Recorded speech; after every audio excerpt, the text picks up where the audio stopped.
Hello दोस्तों, कैसे हैं आप सब। राम जी की पाठशाला में आपका बहुत बहुत स्वागत है।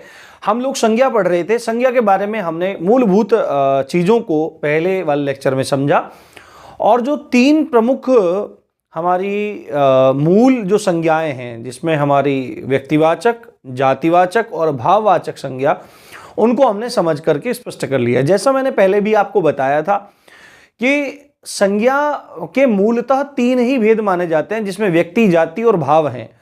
परंतु बहुत सारे विद्वान मानते हैं कि तीन ही भेद हैं, बहुत सारे विद्वान मानते हैं 5 भेद हैं। तो जो 5 भेद मानते हैं वो तो यही सब मानते हैं, व्यक्ति, जाति, भाव, द्रव्य और समूह, ये सबको मानते हैं। परंतु जो 3 मानते हैं वो द्रव्यवाचक को और समूहवाचक को जातिवाचक के अंतर्गत ही मानते हैं, वो भिन्न नहीं मानते। ये बात है आपको। तो मैंने आपको बताया था कि पहले वाले लेक्चर में हम भाववाचक संज्ञा तक पढ़ेंगे, दूसरे वाले लेक्चर में हम द्रव्यवाचक और समूहवाचक संज्ञा को पढ़ेंगे और साथ में उत्पत्ति के आधार पर संज्ञा के वर्गीकरण को, विभेदीकरण को समझेंगे। बहुत लंबा लेक्चर नहीं होने वाला है, 10-15 मिनट का लेक्चर ज्यादा होने वाला है। यही चीज में समय की सार्थकता है। आप शॉर्ट पॉइंट से चीजों को पढ़ लें और किताबों का अधिक से अधिक आश्रय लें, उनसे ही आपका काम बनेगा। और अगले वाले लेक्चर में संज्ञा के हम लोग भाववाचक संज्ञा का निर्माण देखेंगे, अलग अलग तरीके से, प्रत्ययों से, संज्ञा से, सर्वनाम से, सब तरह से, अलग अलग तरह से देखेंगे किस किस तरह से निर्माण होता है जातिवाचक संज्ञा से। तो बिना देरी की हम लोग शुरू कर रहे हैं। एक बात और बता देता हूं, मैंने जीएस भी शुरू कर दिया है, जिसमें हम संविधान को पढ़ रहे हैं। संविधान में मौलिक अधिकार है। आप प्लेलिस्ट वाले सेक्शन में जाएंगे, आपको आपके एग्जाम के अकॉर्डिंग फोल्डर बने मिल जाएंगे और उसमें सारी प्लेलिस्ट आपको सजी हुई दिख जाएंगी। तो जाकर के जरूर देखिए और चैनल को अधिक से अधिक प्यार दीजिए। अब बात करें जब हम द्रव्यवाचक संज्ञा की, किसकी? द्रव्यवाचक संज्ञा की। तो द्रव्य शब्द का क्या अर्थ होता है? द्रव्य, देखो 2 शब्द होते हैं, एक होता है द्रव्य और एक होता है द्रव। द्रव जो होता है वो लिक्विड होता है, परंतु जब द्रव्य की बात करते हैं तो द्रव्य का अर्थ होता है पदार्थ। क्या होता है? मैटर, पदार्थ होता है। तो जब भी हम पदार्थों के संबंध में बात कर रहे होते हैं, या जो शब्द पदार्थों को इंगित कर रहे होते हैं, वो शब्द द्रव्यवाचक संज्ञा कहलाते हैं। ये एक मोटी मोटी परिभाषा है द्रव्यवाचक संज्ञा की। परंतु शास्त्रीय परिभाषा इसकी देखें, व्याकरणिक इसकी परिभाषा देखें, तो व्याकरणिक परिभाषा में आता है कि वे शब्द जो धातु या द्रव्य का बोध कराते हैं, वे शब्द जिनसे धातुओं का, धातु मतलब सोना, चांदी, लोहा, तांबा, पीतल इत्यादि, है ना, जो भिन्न भिन्न धातुएं, ऐसे शब्द जो धातुओं का बोध कराते हैं या द्रव्य यानी कि पदार्थों का बोध कराते हैं, वो शब्द आपके द्रव्यवाचक संज्ञा होते हैं। ये बात आपको ध्यान रखनी है। एक प्लस पॉइंट आप यहां पर जान सकते हैं कि माप तौल वाली जो जितनी भी वस्तुएं, जिनको मापा जाता है, जिनको तौला जाता है, वो वस्तुएं जितनी भी हैं वो सब द्रव्यवाचक संज्ञा के अंतर्गत ही आती हैं। ये बात आपको समझनी चाहिए। पहली बात तो पहली वाली परिभाषा के हिसाब से आप देख सकते हैं। देखो यहां पर उदाहरण के तौर पर सोना है, चांदी है, लोहा है, तांबा है, पीतल है। तो क्या है? धातुएं हैं, है ना। यहां पर आप अधिक दिमाग मत लगाइएगा कि पीतल मिश्र धातु है तो ऐसा है वैसा है, धातु के तौर पर बात कर रहे हैं। अब हम द्रव्य का देखें तो तेल है, घी है, दूध है, गेहूं है, पेट्रोल है, डीजल है इत्यादि। ये क्या है? ये सब पदार्थ हैं, द्रव्य हैं। तो वे शब्द जो द्रव्यों को इंगित कर रहे हैं, जो धातुओं को इंगित कर रहे हैं, वो सब द्रव्यवाचक संज्ञा है। अब माप तौल की बात कर लेते हैं। देखो सोना है, चांदी है, लोहा, तांबा, पीतल, ये सब क्या होते हैं? तोले जाते हैं। तेल है, घी है, दूध है, ये सब क्या होते हैं? ये मापे जाते हैं, लीटर्स में इनकी माप होती है। दूध, पेट्रोल, ये सब देखो इनको मापा तोला जाता है। तो जो मापे तोले जा रहे हैं और जो शब्द धातुओं की या किसकी, द्रव्य की तरफ इशारा कर रहे हैं, उनके बारे में बता रहे हैं, वे शब्द क्या है? आपके द्रव्यवाचक संज्ञा है। इसमें इतना ही जान लेना पर्याप्त है, इसमें ज्यादा टेंशन लेने की जरूरत नहीं है। अगला है हमारा समूहवाचक, यानी कि समूह, एक ग्रुप की बात कर रहे हैं। समुदाय, समूहवाचक भी कह देते हैं, समुदाय भी कह देते हैं। समुदायवाचक या समूहवाचक संज्ञा क्या होती है? देखो व्यक्तिवाचक संज्ञा में क्या था कि ऐसे शब्द जो किसी एक पर्टिकुलर, किसी एक के बारे में बात करें, किसी एक की तरफ इशारा करें, वो व्यक्तिवाचक है। जातिवाचक क्या है? जो किसी एक प्रकार के व्यक्तियों के बारे में, वस्तुओं के बारे में, स्थान के बारे में जिक्र करें। किसी एक प्रकार के बारे में करें तो जातिवाचक, किसी एक के बारे में बात करें तो व्यक्तिवाचक, और किसी गुण के, किसी धर्म के, किसी अवस्था के, है ना, उसके बारे में बात करें तो क्या है? भाववाचक है।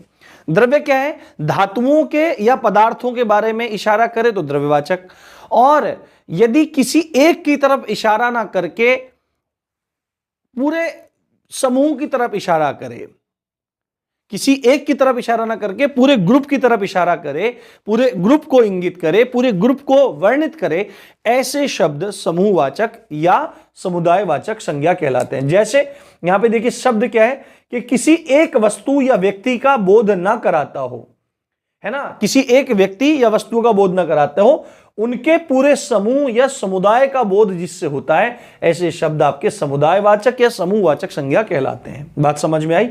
जैसे उदाहरण के तौर पर संसद, संसद में क्या होता है? संसद में सांसद होते हैं, तो सांसद के बारे में नहीं बोला जा रहा है। सांसद बोला जाए तो क्या हो जाएगा? सांसद हो जाएगा जातिवाचक संज्ञा, है ना, वो अलग हो जाएगा, है ना। वो सांसद तो बहुत सारे हो सकते हैं, जितने भी प्रशासनिक पद हैं, राजनीतिक पद हैं, वो सब कैसे आते हैं? जातिवाचक संज्ञा में आते हैं। तो संसद क्या है? समूह है सांसदों का, ठीक है। कुंज, कुंज क्या होता है? जो लता पताएं होती हैं, झाड़ियां होती हैं, उनके समूह को कुंज कहा जाता है। तो पेड़ों का, झुरमुटों का, पौधों का जो एक समूह है, उसको कुंज कहा जाता है। सभा, सभा है, कोई सम्मेलन है, तो वहां पे क्या है? बहुत सारे लोग एक साथ बैठे हैं, सभा कर रहे हैं, सम्मेलन कर रहे हैं, तो उन लोगों का वह समूह है। बहुत सारे सैनिकों का जो समूह है वो सेना है। गुच्छा, बहुत सारे फूलों का गुच्छा है, या ना आप कैसे कह सकते हैं अंगूर का गुच्छा, है ना। किसी एक अंगूर के बारे में बात नहीं हो रही, बहुत सारे अंगूरों की तरफ, उनके समूह की तरफ चर्चा हो रही है। तो ये हो गया दल, हो गया दल भी आप सेना की तरह से ही ले सकते हैं, कोई दल हो गया, कोई टुकड़ी हो गई, तो बहुत सारे लोगों का वहां समूह है। झुंड उसी सेंस में आ गया। मंत्रिपरिषद क्या है? मंत्रिपरिषद बहुत सारे मंत्रियों का समूह है। और इसी तरह एक शब्द है इंपॉर्टेंट, आपने सुना भी होगा शायद या नहीं सुना हो, घोंद। क्या कहते हैं? घोंद। घोंद क्या होता है? केले का घोंद होता है। आपने देखा हो ना, केले का पूरा फल एक समूह में रहते हैं, तो एक केला तो नहीं है, पूरा रहता है। तो फलों का जो समूह होता है उसको घोंद कहा जाता है, और विशेषकर केले के संबंध में यह शब्द प्रयोग होता है। तो घोंद का पूछ सकता है, घोंद क्या है? पेपर में आ जाए घोंद कैसी संज्ञा है, तो आपको चौंध लग जाएगी, है ना, दिमाग आंखों पे चौंध आ जाएगी, भाई कैसा प्रश्न आ गया ये। तो घोंद क्या होता है? पूरे फलों का समूह जो होता है उसको घोंद कहा जाता है। तो इस तरह समूहवाचक या समुदायवाचक संज्ञा को जानना चाहिए। अब बात करें व्युत्पत्ति या उत्पत्ति के आधार पर संज्ञा के भेद, तो ये बिल्कुल वैसे ही हैं जैसे उत्पत्ति के आधार पर शब्द निर्माण होता है, जिसमें 3 प्रमुख भेद हैं, जिसमें पहला है रूढ़, दूसरा है यौगिक और तीसरा है योग रूढ़। ठीक है, योग रूढ़ है। ठीक है, रूढ़ शब्द वो होते हैं जो मतलब अपने ही अर्थ में निकलते हैं, उनका एक सटीक अर्थ निकलता है और उनके आप टुकड़े नहीं कर सकते। तो इसी प्रकार से यहां पर जैसे शब्द निकलते हैं रूढ़, यौगिक, योग रूढ़, उसी प्रकार उत्पत्ति के आधार पर 3 है। आपसे पूछा जाएगा मूल संज्ञा कितनी है, तो मूल संज्ञा है 3, जो मैं आपको बता चुका हूं, व्यक्ति, जाति और भाव। संज्ञा कितने भेद हैं, तो 5, व्यक्ति, जाति, भाव, द्रव्य और समूह। परंतु पूछा जाए कि व्युत्पत्ति के आधार पर कितनी है, तो बोलना है 3, रूढ़, यौगिक और योग रूढ़। रूढ़ में क्या आ जाएगा? रूढ़ में ऐसे शब्द आ जाते हैं जिनके सार्थक खंड नहीं किए जा सकते। खंड का मतलब टुकड़े, यानी कि आप टुकड़े नहीं कर सकते। अब आप बोलोगे सर उदाहरण के तौर पर कमल लिख रखा है, हम टुकड़े कर देंगे, कमल हो गए टुकड़े, आपकी बात झूठ है। परंतु इस शब्द के बहुत ज्यादा मायने हैं। सार्थक, स जमा अर्थक, स जमा अर्थक, यानी कि अर्थ के सहित आप टुकड़े करो और जो वो टुकड़े हों उनका भी अर्थ निकलना चाहिए कुछ। तो आप अगर क म ल अलग अलग कर दोगे तो क्या अर्थ निकलेगा? कुछ भी नहीं निकलेगा। आज है, आ अलग कर दो, ज अलग कर दो, तो आ और ज का क्या अलग अर्थ निकलेगा? कुछ भी नहीं निकलेगा। क और ल इनके टुकड़े कर दो। तो ऐसी संज्ञाएं जिनके आप सार्थक खंड नहीं कर सकते वो रूढ़ संज्ञाएं कहलाती हैं। बात समझ में आई आपको? दूसरा है यौगिक। यौगिक का मतलब, यौगिक में शब्द आया योग, योग का मतलब जुड़ना, मिलकर बनना, यानी कि ऐसी संज्ञाएं जो 2 सार्थक शब्दों से मिलकर बनी हुई हैं, है ना, 2 सार्थक शब्दों से मिलकर बनी हुई हैं।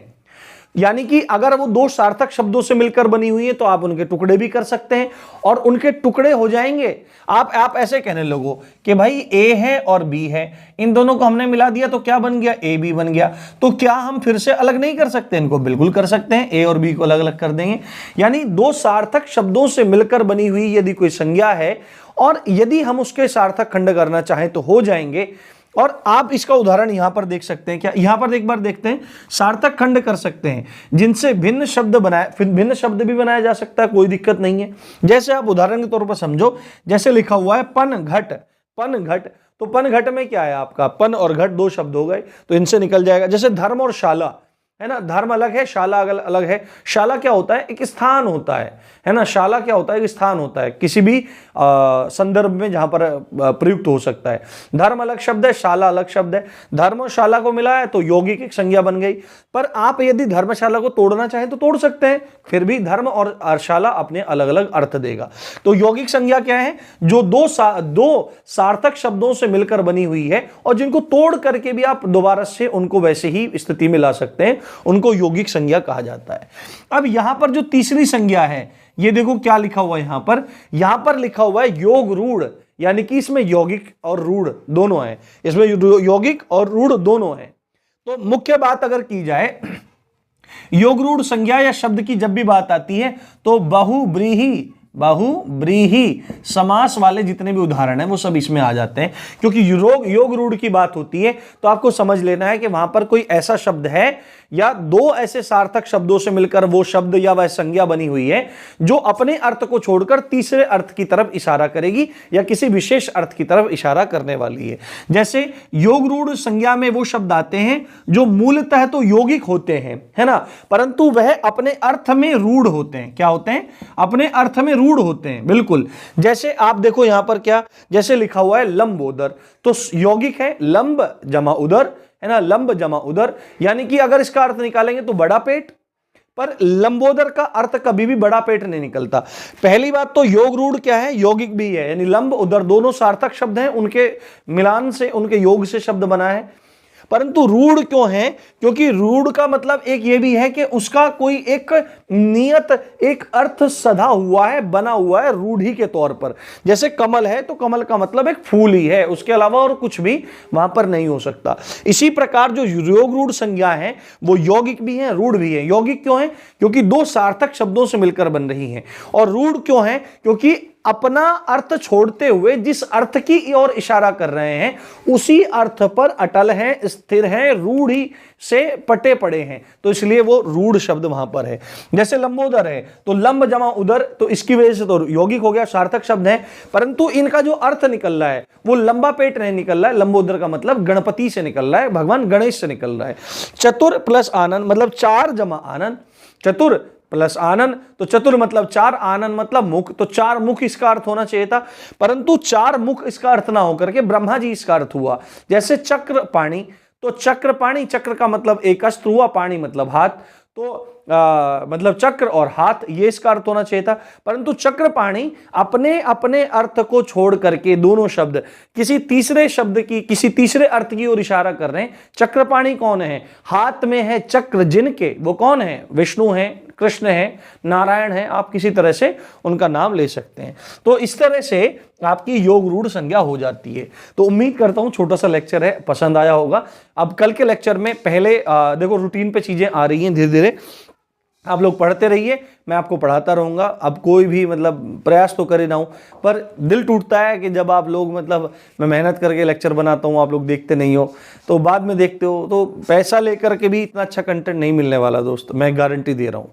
ठीक है, तो फ्री में जो चीज़ मिल रही है उसकी कदर करनी सीखो, नहीं तो कोई भी आपको चीज़ें फ्री में नहीं देगा। और मैं भी पेड कोर्स लॉन्च कर दूंगा, मैं बता रहा हूँ इस बात को। तो इसी अच्छी बात के साथ आप देख रहे थे राम जी की पाठशाला। मैं हूँ राम भारद्वाज। जय हिंद, जय भारत।